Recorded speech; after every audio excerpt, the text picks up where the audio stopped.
grant us your salvation.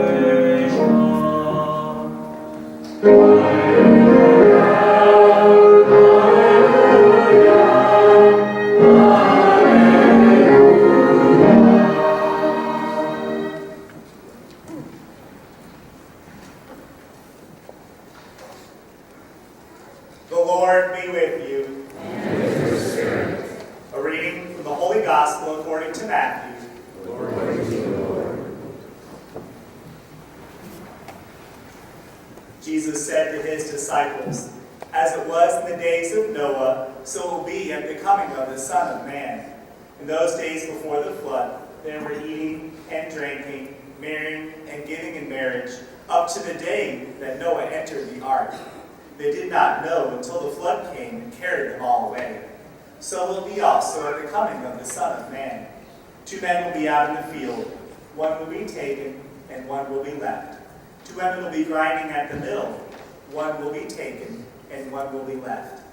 Therefore, stay awake, for you do not know in which day your Lord will come. Be sure of this, if the master of the house had known the hour of night when the thief was coming, he would have stayed awake and not let his house be broken into. So too, you also must be prepared, for an hour you do not expect, the Son of Man will come."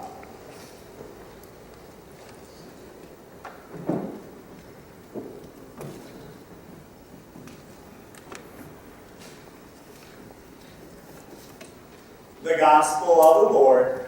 Praise to you, Lord Jesus Christ.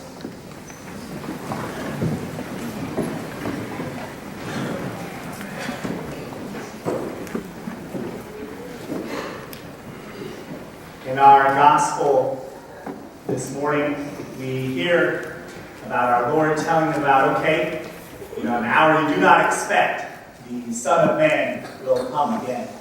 And then he says, okay, you must be prepared for this.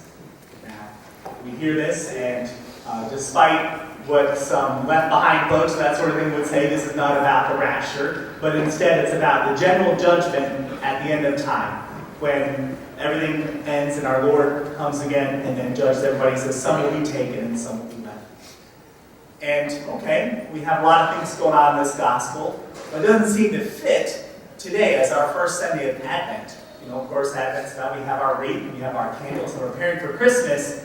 So, how does this gospel fit Advent? How does it fit our time right now? How does it fit our preparation for Christmas? Well, I'm glad you all asked. That was very kind of you. All right. This gospel fits really well with our time of Advent, but I think primarily in 2 ways, especially. The first, it talks about how our Lord will come at an hour we do not expect. I think this fits Advent very well because when our Lord came, he was born in the manger, he was born of Our Lady. It was definitely unexpected for the people then. They didn't think he would come and be such a humble way. They didn't think he would come to such a poor family, any of these sort of things. He took them all by surprise. So it is very fitting that when he comes again, he'll take people by surprise. Very believable, very understandable that it'll be at an hour that we do not expect. The second way I think is even better, though, for how this fits our Advent time is because it talks about preparation and it talks about being prepared. Now, of course, our time for Advent, we definitely want to be prepared for Christmas. We mark our time with the candles. We do all we can. We have our penitential season, these things, and all right, we're definitely ready for Christmas. But it's meant to be more than just that. Just like Lent is meant to be more than just marking time before Easter, which is why we wear purple, because it's a penitential season. Not only are we preparing for Christmas, but also we are preparing for when our Lord comes for us. We are preparing for when he will come and take us to himself. And so, we're not only meant to prepare for Christmas, we're meant to prepare the entire year. We're meant to prepare our whole lives for our Lord. And that is why our gospel talks about the general judgment, and judgment at the end of time, and judgment in general, because our Lord wants us to be prepared for that. Not only prepared for the celebration and the joy and everything of Christmas, but also for when our Lord comes for us. So as we go forward today, let us continue to prepare for Christmas, for that great celebration, that great joy, but also let us continue to prepare for our Lord, prepare for when He will come for us, prepare that we might be taken, we might go to heaven with Him and be there with Him forever.